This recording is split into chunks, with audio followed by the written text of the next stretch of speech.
Hello and welcome to Home Media Minefield presents Let's See What's Out There, a weekly video stream and podcast currently focused on Star Trek Strange New Worlds Season 2, which is available to watch on Paramount Plus. My name's Keith Isles, and as ever, I am joined by Pete Mealy.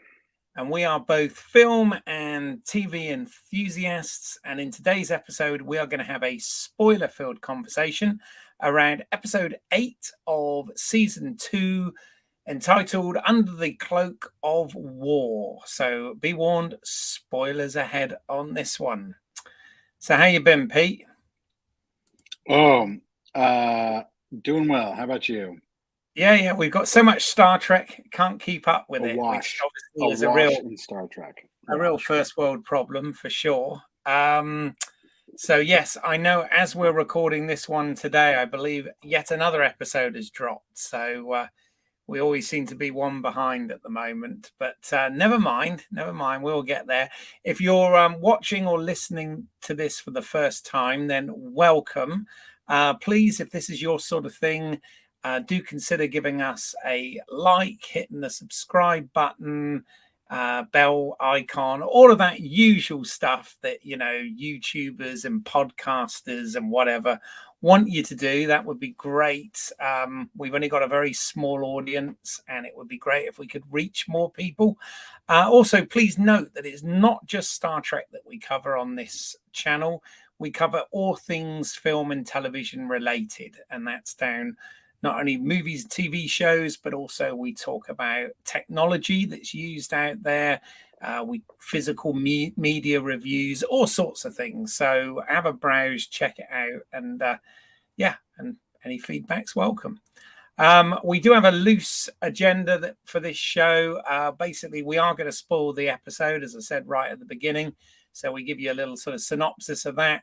We then look at some of the behind-the-scenes production credits from a creative point of view. We have some fun, look at Easter eggs and references and connections to other areas of Star Trek and whatever. Any predictions and speculation we might have about the show. And then we really get into our thoughts and our nitpicks on it. So that's kind of the agenda, if you're on board. Hopefully you are. So, Pete, it's time to hit it.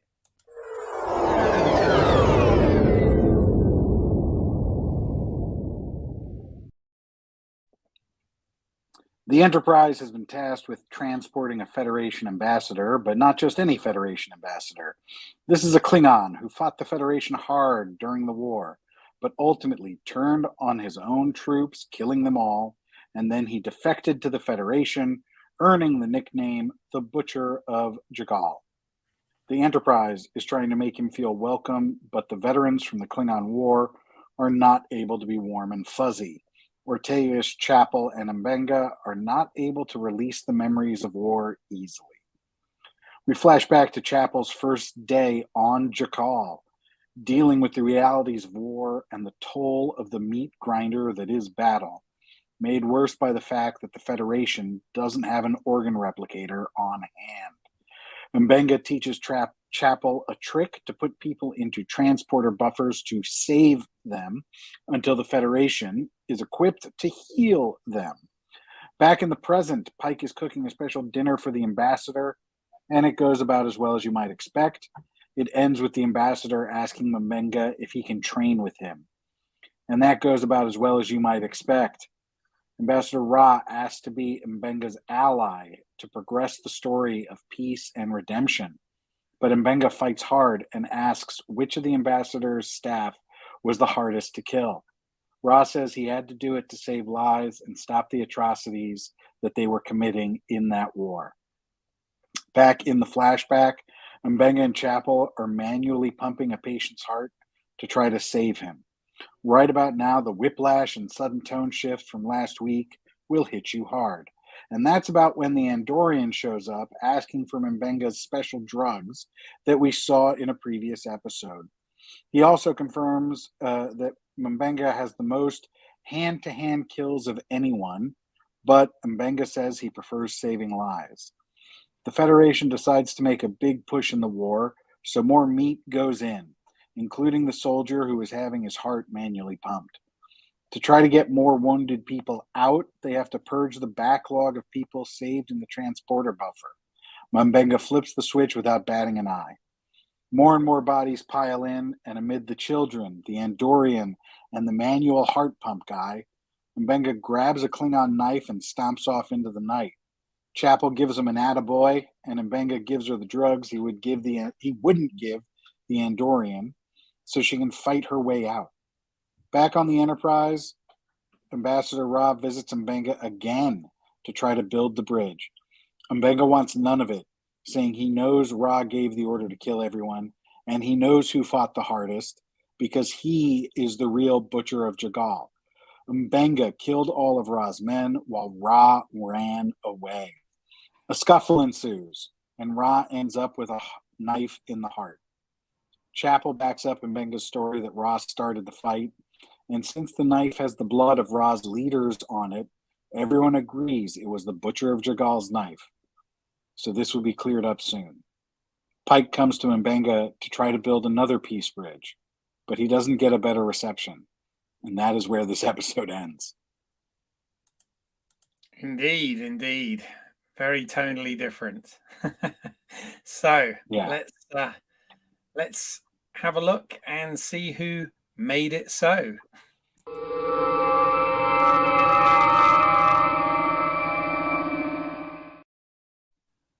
Alrighty, so this week's episode was directed by Jeffrey W. Bird. Now, Jeffrey was early in his career for a while under the tutelage of one Spike Lee and worked on many of Spike's films, including Malcolm X and Jungle Fever, but has since gone on to have quite a directing career. So just have a look at some of the credits to highlight here. So directing credits go back to actually the late 90s with music videos. There were a number of music videos in his early career, and then moved on to the TV movie Rhapsody in 2000, and a film called Jasper, Texas, another TV movie in 2003. And from there, kind of moved into TV land. So having directed Single Ladies TV series, Switched at Birth, Rebel, The Originals, Light as a Feather, Runaways, Black Lightning, Charmed, Dynasty or Dynasty, depending on where you're from, Nancy Drew, Our Kind of People, Star Trek Discovery, an episode of that, Good Trouble, Tom Swift, The Flash, Yellow Jackets, and that brings us to Strange New Worlds, this being his first directing of Star Trek Strange New Worlds, as I said, having previously done an episode of Discovery. So there we go. This is also written by Davey Perez. Now, we've actually talked about Davey in a previous episode because he wrote some earlier episodes this season, specifically Among the Lotus Eaters, which was episode 4 of this season. So that's where we would have talked about him, and was involved in writing on the previous season as well. So those are our behind the scenes creatives for this week's episode. There you go, Pete. So, are you thirsty? I am. Right, let's order some tea, Earl Grey, hot.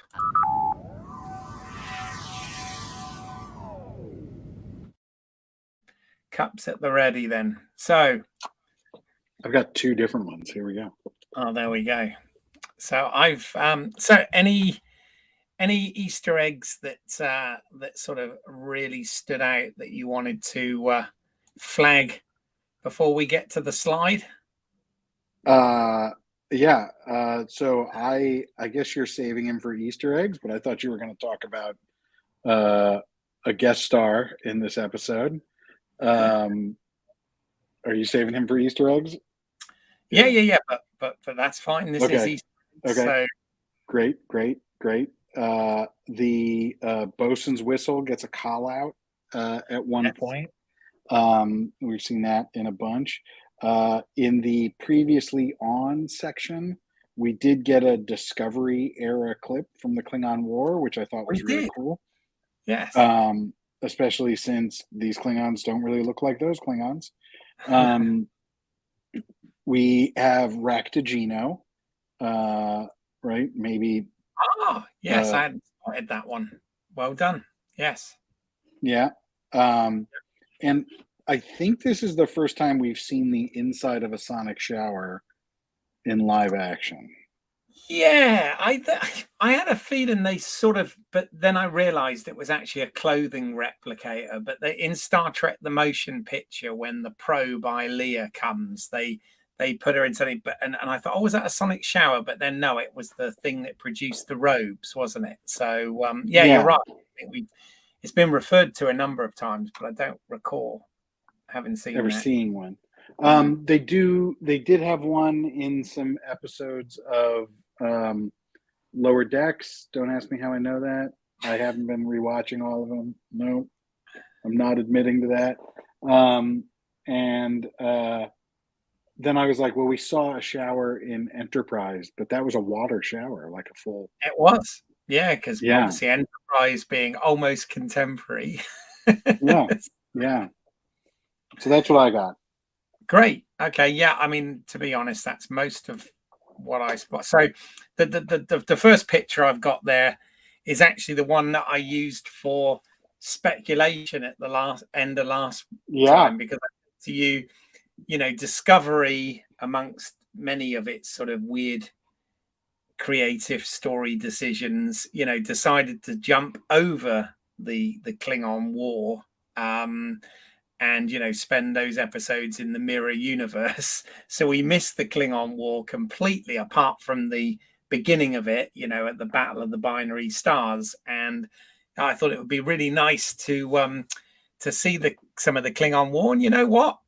We did. So that's good. I was kind of glad they did the few years ago uh, thing. I mean, the Klingon War was supposed to have been, I think, 2256, 2257, something like that. And this is around 2259 at the moment. So it kind of tallies up with the dates, as it were. But yeah, I love the fact that we got to see some of that. Um, You've already mentioned the whistle, and I've used a shot there of it from the undiscovered country, because I did feel that this episode did share many things with Star Trek Six, the undiscovered country, in terms of, you know, uncomfortable banquet meals and you know, differences of opinion.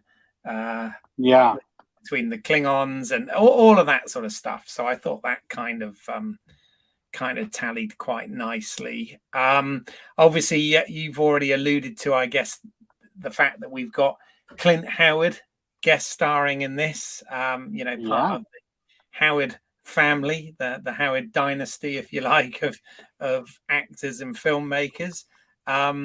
Clint, of course, goes right back to when he was a child actor, appearing in the original series in the Corbinite Maneuver. But he has, of course, had other appearances in Star Trek over the years, including, you know, playing a Ferengi in Deep Space Nine, and he was in, I think he was in one of the Discovery episodes as well, wasn't he, at one point? So yeah, good to see him in this, playing Buck, Buck the yeah, medic. So that was cool. I've got a picture of Scotty there from one of my favorite Next Gen episodes called Relic. yeah, Um, because the reason Scotty ended up coming into the Next Generation was he was stored in the transporter's pattern buffer, and that's kind of what they do here with the people they're not able to rescue straight away, and Benga stores them in the buffer to try and heal later, and of course, ends up having to sacrifice those people. But I thought a good little nod to something that was done in Star Trek previously. And then the only other It's thing, also sorry, it's also what Mbenga did to his daughter, right? In oh, of season one. course, yes, in season one, absolutely, yes, he had mastered that. So yeah, so that kind of ties up with that as well, which is a nice Yeah. link. So yeah, very good. And then the only other one I spotted, of course, was a visual one.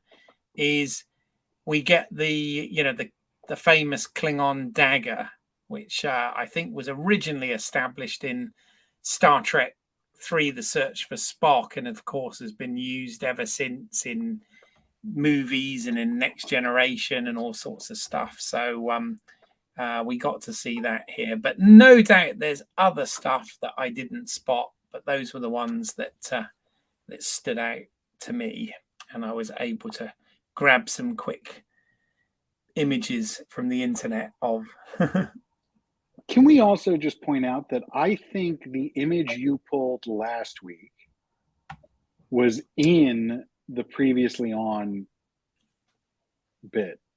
Oh, yeah, because it was the Battle of the Binary Stars, which was the beginning of the Klingon War. Yes, and it was in Discovery, and yes, interesting the comment that you made. Yeah, of course they show the Discovery Klingons, which of course is something that they've seemed to have. They seem to have gone Ignored. back to sort of more the movie era, next gen looking Klingons with the makeup design for this. Yeah, I mean, there are Klingons that look all sorts of different ways, right? I guess. There's Southern Klingons and Northern Klingons. Yeah. Indeed. So, are you seeing any lights this time, Pete?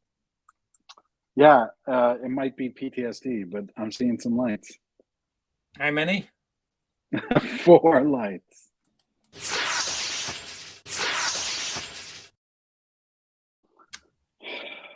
So I haven't really, I must admit, I've just got a stupid slide that shows a Gorn. Oh, nice. Because I haven't really got anything in terms of, I'm trying to avoid, reading anything about what might be coming. But at the same time, we keep, there's been a few strands this season that have talked about the Gorn. So I'm just wondering if something is going to happen with regards to that. I mean, we've only got a couple of episodes left, haven't we? And then it's the and it's the end. So I don't know. Any wild speculation on your part? I think Gorn is a smart bet. They've been hinting at them. They've been hinting at a Gorn war coming up, which timeline issues aside, right? Not sure it's the best use of their time, but that doesn't mean they won't go for it. Well, yeah, but we've already seen with tomorrow, and tomorrow that they've this timeline. I mean, this is effectively a kind of a ripple from the original timeline, or whatever you want to, if you want to get all like split brainy about it. But they seem to be playing kind of fast and loose with all that stuff now, don't they? So I agree, it's problematic, but we'll see how they get round it.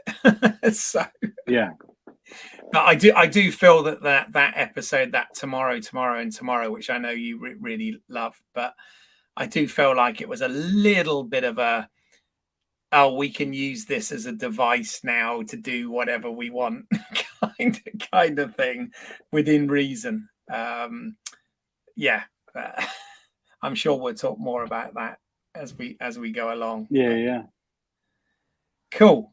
So nothing else to no, everything that I've sort of thought about, they've done, and so I haven't been able to put together next steps here. I mean, I guess if I'm going to really speculate, they might cycle out Mbenga, right?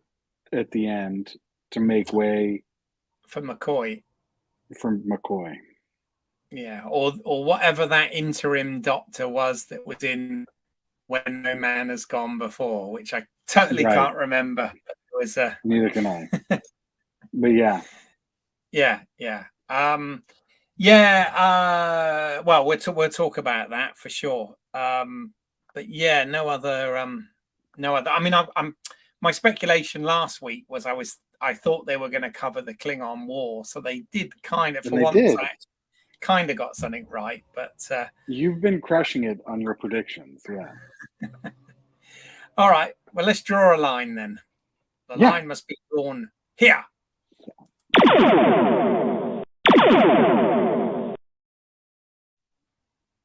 Alrighty, so this is where we get into what we really thought about this episode. So, Pete, do you want to lead the way? I will start with a small nitpick. That's the point of the section. Yeah. Yeah. Which is that at one point Pike refers to Mbenga as the CMO, and I will say that the acronym took me out of it for a second, and I don't know if that was just me, but and then I was like, really, I was racking my head, and I was like, have they really used a lot of? I mean, I guess like EPS conduit, right, or something like that is technically an acronym, but they've referred to number one as the XO before and stuff. I think. I mean, those are very military acronyms, but then they're using military ranking and everything. So I suppose. Yeah. I didn't actually. I have to say that one didn't bother me, but interesting. That one didn't. Okay, that one bothered me. And he could have just said he's my chief medical officer, couldn't he? He could have said this is our doctor, right? Yes. Yeah. Anyway. Okay. But by the way, that I like what you said earlier as well, just before, about possibly cycling Mbenga out of this, because that is kind of interesting, because other than what we've had in these 2 seasons so far, all we had in the original series of Dr. Mbenga was, I think, 2 episodes where he was a supporting character. And I don't know a production reason why, whether like DeForest Kelley was unavailable for those episodes, or whether they were just doing it to sort of show make the Enterprise seem bigger than it is. They've got more than one doctor on board, and all that sort of thing. But really, it's Bab's performance here that's really kind of fleshed this character out, and it is one of those, because obviously we have other actors portraying quite a few characters that we know, and we know the fate of, and all of this sort of thing. But out of all of them, Mbenga was kind of the least used, and I think it's interesting. I actually liked that we had a sort of an Mbenga centric episode this week. I did like that we had something sort of more fleshing him out and more from his point of view, and I love the fact that we saw some of the Klingon War. I preferred this a lot more to the first episode with him in Chapel taking the super serum, which again we see in this, but it gives it a bit more context, I suppose, now. But yeah.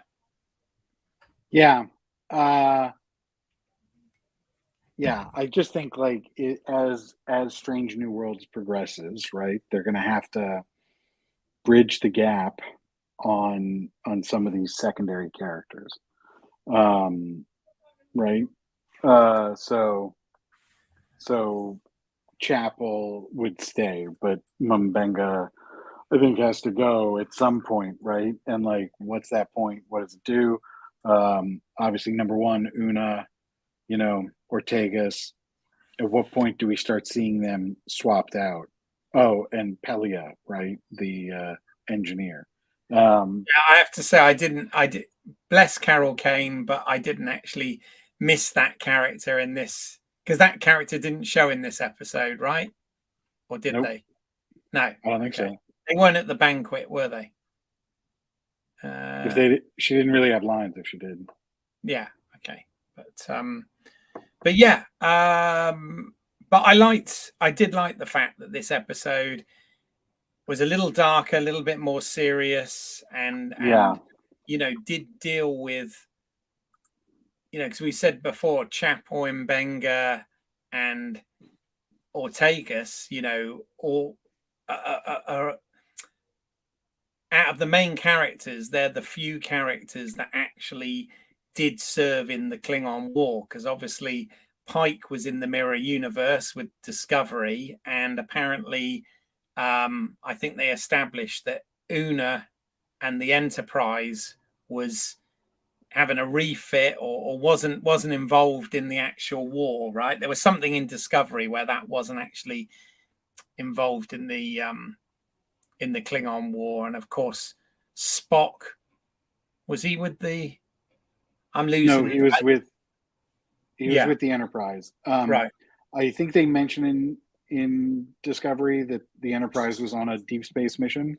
Right. And I know, because every once in a while I read a Star Trek book. And so I did read a Star Trek book that was about the Enterprise being stuck in a distant nebula during the Klingon War. Right. In fact, yes, and of course I've got that wrong. Pike came after the Mirror Universe shenanigans, didn't he? So yeah, he wasn't involved in that. It was the second season of Discovery. Sorry, my Discovery knowledge is patchy. I'm not going to lie, compared to some of the other canon. Yeah. But yeah. So yes, the Enterprise. You're absolutely right. They're on a deep space mission. So most of the crew missed it, but obviously at that point, Ortegas and Benga and Chapel weren't assigned to the Enterprise at that time, because they were replacements, I think, for crew members that had got lost, during that mission or whatever, or retired or whatever it was. Yeah, just rotated out. Anyway, interesting. So that's the small thing, right? That's the small thing. My medium-sized critique is that this is a wild shift in tone, episode to episode to episode, and that takes it, like, I think the first time I watched this, I was just so taken aback, because it was a few days after I'd watched the animated crossover episode that was just screwball comedy, and then to get this, which was like an Apocalypse Now redux. I mean, it was intense. Watching it the second time through, I think I'm still bothered by some of the stuff that's in here, and the way they handle some things. But I also think it's a really good conversation starter, and so maybe that's when Star Trek's at its best, right? It can ask a hard question. It can have multiple answers, multiple different ways to approach it. Yeah. I mean, I think in terms of the whole tonal shift stuff, which this is doing it, absolute waves. But I think what makes it more complicated with Strange New Worlds is that we're talking 10 episode seasons as opposed to the 24, 26 episodes that they used to be, back in the old days, back in the next gen and original series days. So you've got a lot less. I mean, you've got like 1.5 times fewer episodes per season, to take some of those big swings.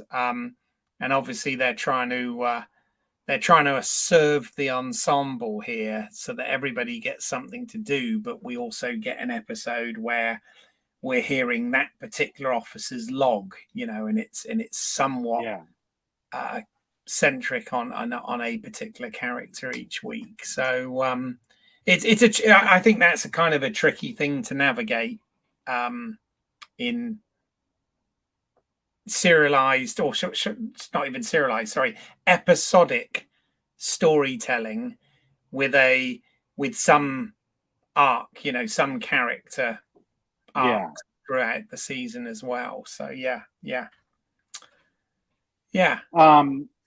So that's okay. So that, I'm sorry about my dog barking in the background. That's all right. Wow. She is. The postal service is here, and she's going whole hog. Right. Yeah. Okay. So.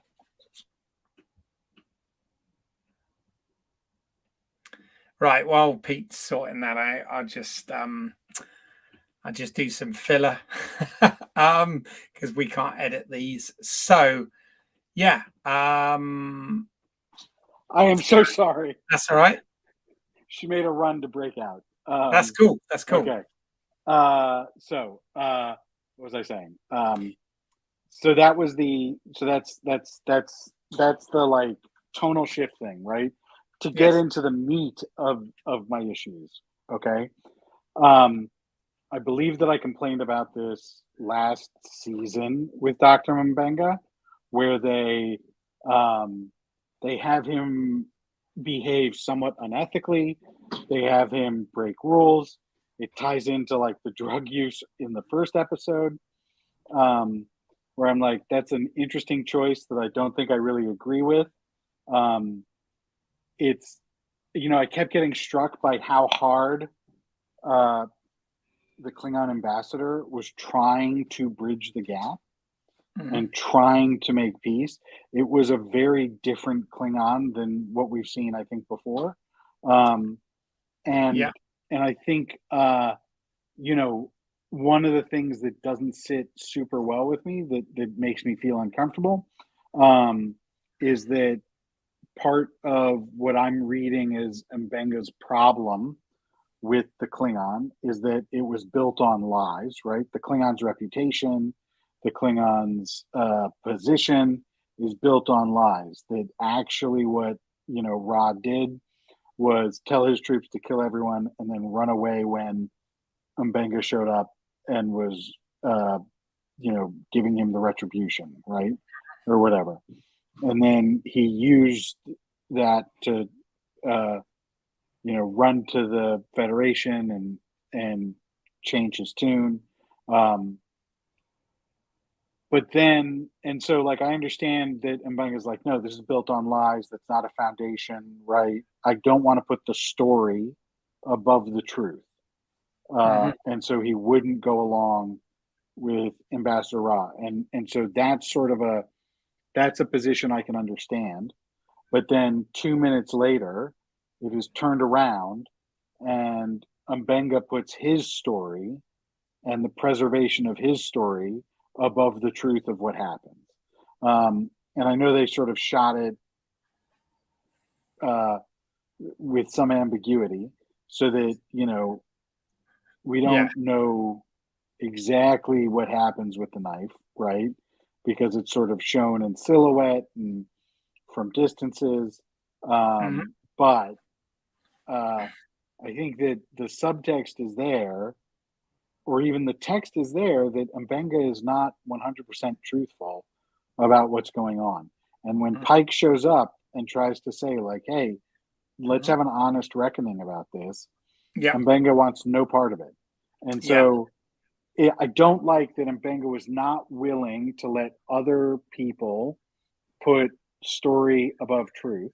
But then when it comes to him, he is willing to put story above truth. Yeah. This is kind of a similar argument about the whole genetics thing with Una and whatever. What my observation, the thing I felt when I watched this is, it's really hard to fault the direction of these episodes or indeed the performances that by the actors. The thing that always seems to be the sticking point for me is the writing.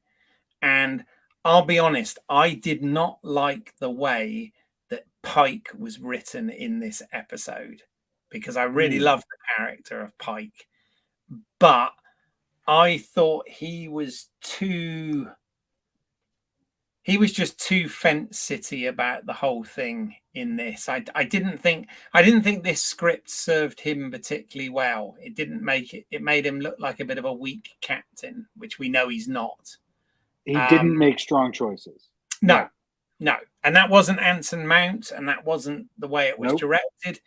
It's purely the way, like, you know, the chat about with him and Mbenga in sick bay. I think it could have pushed it a lot further. The exact point you're making, because I don't think there was enough ambiguity. To be honest, we had a bit of frosted glass, right, between us and the events, and I actually think it would have been better if they had not shown us any of that, and it cuts to, we have a dead Klingon on our hands, and you know, the investigator. Okay, you know, of course, Christine is going to vouch for him.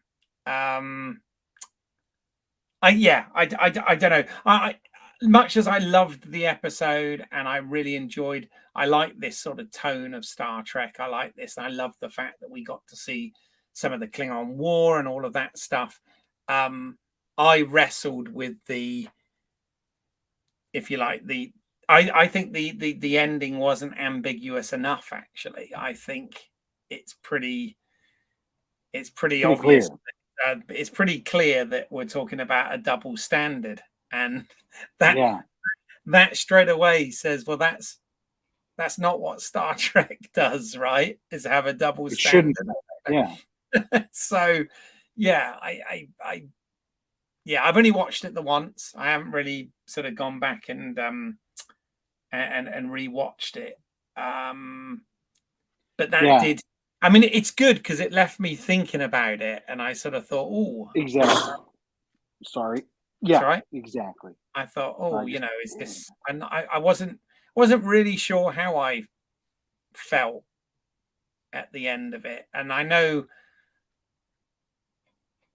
you know, when Star Trek does this sort of thing, it usually handles it quite well. But yeah, I don't know. I was just a bit disappointed with how Pike reacted to all of it. I mean, Pike was kind of in the position that, I guess, if we are doing the parallels to Undiscovered Country, Star Trek 6, he was kind of in the position that Spock was in that, right? Whereas obviously Mbenga's more of the taking more sort of the Kirk stance on it, and the whole PTSD thing. Obviously, you know, with Kirk, it was because of the death of his son to the Klingons, and you know, with Mbenga, it was, well, all of that stuff, which was horrific. But and also, I believe, you see, again, my Deep Space Nine knowledge is not that good, but I believe there was a similar sort of episode to this where can't remember the name of the episode. It's a famous one where Cisco ends up like I think erasing a log that he's a personal log. Yeah, and that was kind of morally ambiguous, but you know, Cisco, not morally ambiguous. Cisco said, "I'm doing the wrong thing." Exactly. He took a line with it, which I feel that they didn't really do on this. It was kind of glossed over a little bit. And I know we're talking about an earlier era of Starfleet. I get that, in terms of, other than Enterprise, which was 100 years before this, and little bits of Discovery, which God knows what that was trying to do anyway. You know, everything else is after this. So yeah, maybe some of the values are still. I guess I would have liked to have seen Pike. Actually. Sorry? No, I would have liked to have seen Pike stick to a standard, right? I would have liked to have seen Pike say like, "Hey, uh, you're not processing, right?" Because even if Pike can't know that Mbenga was the actual butcher, right? Um, Pike, I think, can tell that Mbenga is struggling, uh, and at no point does Pike really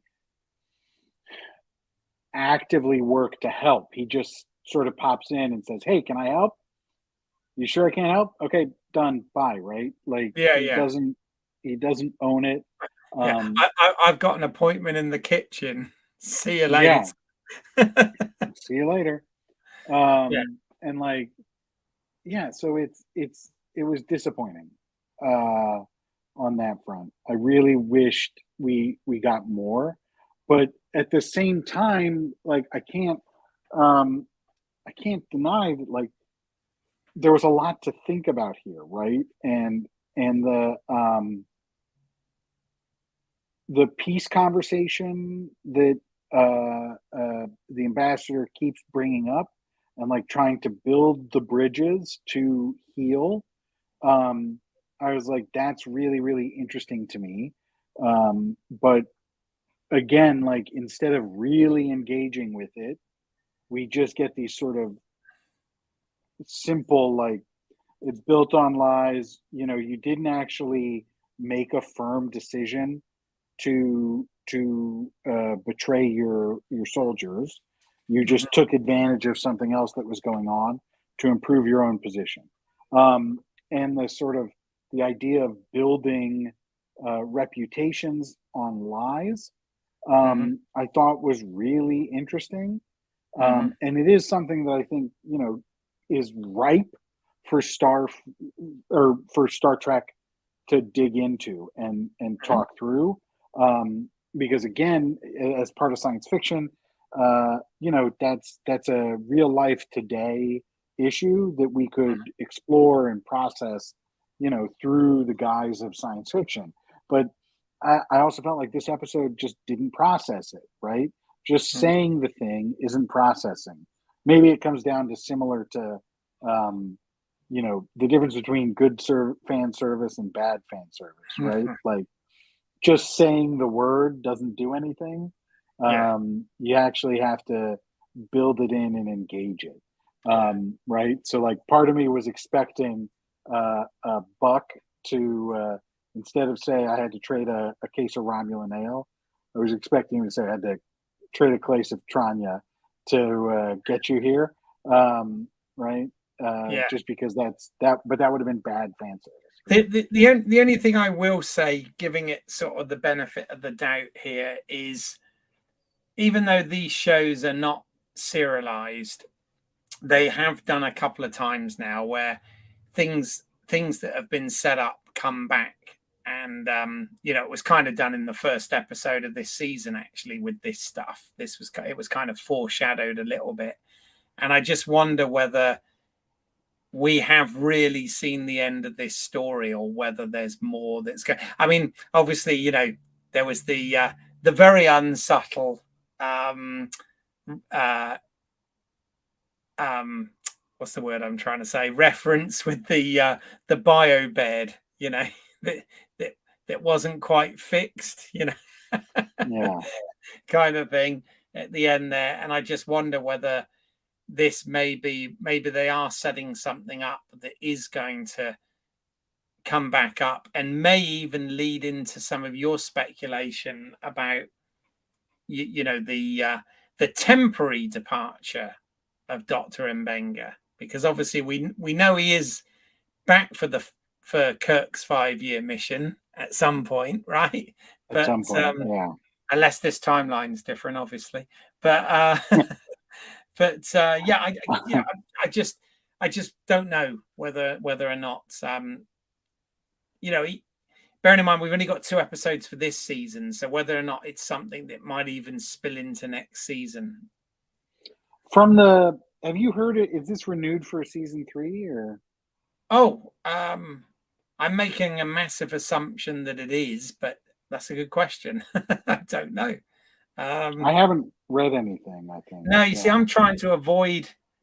It's funny. I'm trying to, until we've completed this season, I am trying to avoid everything because I don't want any spoilers. Or although, okay, according to, I am looking at something online which isn't too spoilery, and it does say that a third season was ordered in March 2023. So yes, we are getting okay, great. a third season, which is good. I'm pleased because I think there's places they can go with this. There's a lot still to do, and they're doing good work. Yeah. I for me, well, we'll get into it, I'm sure, when we talk about the season on as a whole, but for me, the consistency this season hasn't been as good as season one for me, just because we've been sort of all over the place. But but we'll I mean, you know, I get it. They're trying some different things out and whatever, which is fine. But glad that they're using the Mbenga character.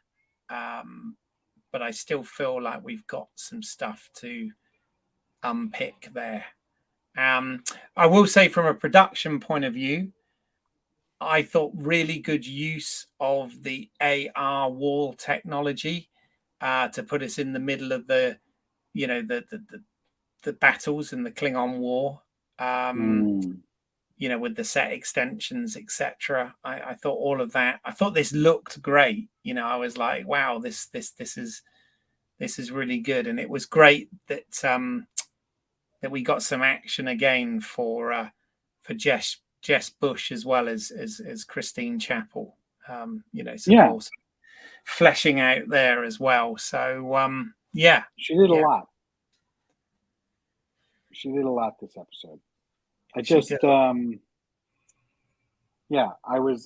think overall a little disappointed. Are we in the ranking system then? Yeah. One last thing I will say is I do think Pike is very lenient with Ortegas. He's lenient with the entire crew. Yeah. Season 1, season 2. Yeah. This is nice guy Captain Pike. Yeah. Yes. Anyway, we'll get more into that. But yes, in terms of ranking then, where are you this week? So, I mean, like I said, there's a lot of stuff about this that really bothers me, but I do really want to give it credit for having brought up a lot of questions that I think were interesting and good questions. And I like how much I can think about this episode and ponder what it means. So I would like to give it a conditional lieutenant commander. And that's conditional because I want to see what they do with it. Right. If this is the last time we hear about this stuff, then I'm going to be pretty upset. But if they can bring it back and keep talking about this, and you know, talk about the struggles, talk about you know, building a reputation on lies, even sort of getting into, I'd love to get into how lenient Pike is with everybody, right? And see where that goes. So conditionally lieutenant commander, but I will say that if they just drop all those threads and never mention them again, my retroactive rating is Lieutenant Junior Greg. Right. The only thing that's elevating this episode for me is those questions and opening the door. If they don't walk through the door, if they don't close it, then it's a real waste. Sure. No, I get it. You and I are lining up for once because I was going to give this a lieutenant commander as well, because I did very much enjoy it. I liked the tone and all of that. I as I said, the reason I'm not giving it higher is because same reason as you. I thought that it didn't go far enough really, and also I didn't, from a writing perspective, I didn't like the handling of Pike for this episode, which bothers me because, you know, I'm a Pike Very fan. cool. So You love your coiffed hair, yeah. Coiffed there hair? you go. However you say it. Yeah. What is it? But yeah. So yeah. There we go. There we go. We are actually starting to agree on Look at stuff that. late in the season. I think the same thing Shocker. happened with the card, didn't it? I think so. Yeah. I don't know. I don't make notes of this stuff at all, but Me it as is well. there. If people want to go back and check, it exists in the metaverse or whatever. No, that's trademarked. Yeah. Yeah. Sorry, in the whatever. The Etherverse. yes, yeah. Cool. All right. Well, time to open a channel.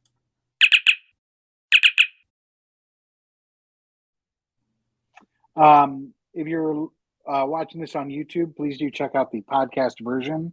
Let's see what's out there. Available on all good podcasting apps. You can also follow us on social media at LSWOTcast, or send us a line. Let us know what you think. LSWOTcast@gmail.com. I'm Pete Mealy. You can find me at PMCMELE on Instagram. Thank you, Keith. Where can people find more of you and your work? Yeah, well, please check out, as I said, some of the playlists and other work on this channel. YouTube has changed the way it lays out, so we've got these type of video streams can be found under the live tab, whereas everything else is under the video tab. So please do check those tabs out and see more of the work. If you want to see some of my other creative work, check out my other YouTube channel, British Isles, EYLES, as in my last name. And there's the Urban Chiller Tales Volume 1 on there, which is half a dozen short films that I wrote, produced, directed, and even act in one of them. Also, watch this space with that, because I am trying to think about maybe getting back to being creative again and making films, short films. Oh, I look forward to that. Yeah, I've got to get back into it. It's only me stopping myself. So, and I just want to shout out as well. He's done music for many of my films, as well as this podcast. Is Neil Myers. His work can be found at neilmyersmusic.com. And that just leaves me to say thank you as ever, Pete, for letting us have this conversation. I do love the fact that we don't talk about any of this stuff until we're hitting record on these things. Right in the thick of it. You get a very honest, reactions and stuff. And yeah, I'm going to watch the next episode, which I've managed to avoid any spoilers on so far. So I'm going to watch it, and we'll see you. We will get to record that hopefully soon, and we'll see you next time on Let's See What's Out There. Bye for now.